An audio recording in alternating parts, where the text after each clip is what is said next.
ಇವತ್ತು ನಾವು ಕಿಶೋರ್ ನ್ಯಾಯ ಕಾಯ್ದೆನಲ್ಲಿ ಅಪರಾಧಗಳನ್ನು ಹೇಗೆ ವರ್ಗೀಕರಿಸಲಾಗಿದೆ ಅಂತ ಅರ್ಥ ಮಾಡ್ಕೊಳ್ಳೋಣ.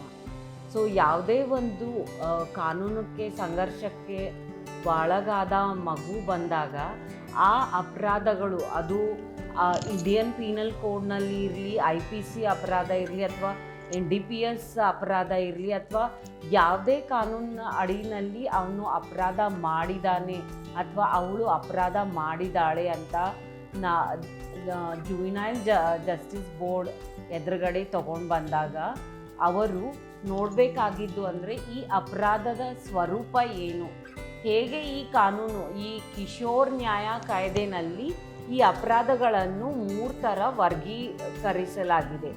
ಈ ಒಂದು ಪೆಟಿ ಒಫೆನ್ಸ್ ಅಂದರೆ ಸಾಮಾನ್ಯ ಅಥವಾ ಸಣ್ಣ ಅಪರಾಧ, ಹಾಗೆ ಸೀರಿಯಸ್ ಒಫೆನ್ಸ್ ಅಂದರೆ ಗಂಭೀರ ಒಫೆನ್ಸು, ಮತ್ತು ಹೀನಿಯಸ್ ಒಫೆನ್ಸ್ ಅದು ಘೋರ ಅಪರಾಧ ಅಂತ. ಈ 3 ಥರ ಒಂದು ಡೆಫಿನೇಷನ್ ಕೊಟ್ಟಿದ್ದಾರೆ JJ ಆ್ಯಕ್ಟ್ ಅಡಿನಲ್ಲಿ.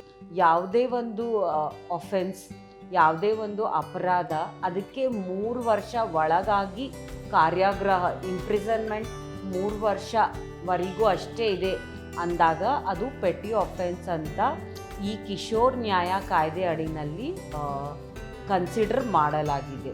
ಗಂಭೀರವಾದ ಅಪರಾಧ ಅಂದರೆ ಸೀರಿಯಸ್ ಒಫೆನ್ಸ್ ಅಂದರೆ ಪನಿಷ್ಮೆಂಟ್ ಯಾವಾಗ 3 ಇಯರ್ಸ್ಗಿಂತ ಅಂದರೆ 3 ವರ್ಷಕ್ಕಿಂತ ಜಾಸ್ತಿ ಇಂಪ್ರಿಸನ್ಮೆಂಟ್ ಇದೆ, ಆದರೆ 7 ವರ್ಷಕ್ಕಿಂತ ಕಡಿಮೆ ಇದೆ.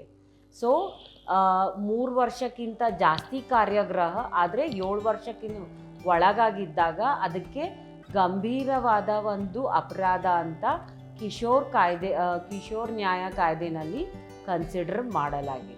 ಘೋರ ಅಪರಾಧ ಅಂದರೆ ಒಂದು ಒಫೆನ್ಸಿಗೆ ಅಂದರೆ ಒಂದು ಅಪರಾಧಕ್ಕೆ 7 ವರ್ಷಕ್ಕಿಂತ ಕಡ್ಡಾಯವಾಗಿ ಒಂದು ಪನಿಷ್ಮೆಂಟ್ ಇದೆ, ಅದಕ್ಕೆ ಘೋರ ಅಪರಾಧ ಅಂತ ಕರೆಯಲಾಗಿದೆ. ಅಂದರೆ ಮಿನಿಮಮ್ ಪನಿಷ್ಮೆಂಟ್ 7 ಇಯರ್ಸ್ಗಿಂತ ಜಾಸ್ತಿ ಇದ್ದರೆ ಅದಕ್ಕೆ ಹೀನಿಯಸ್ ಒಫೆನ್ಸ್ ಅಂತ JJ ಆ್ಯಕ್ಟ್ ಅಡಿನಲ್ಲಿ ಕನ್ಸಿಡರ್ ಮಾಡಲಾಗಿದೆ.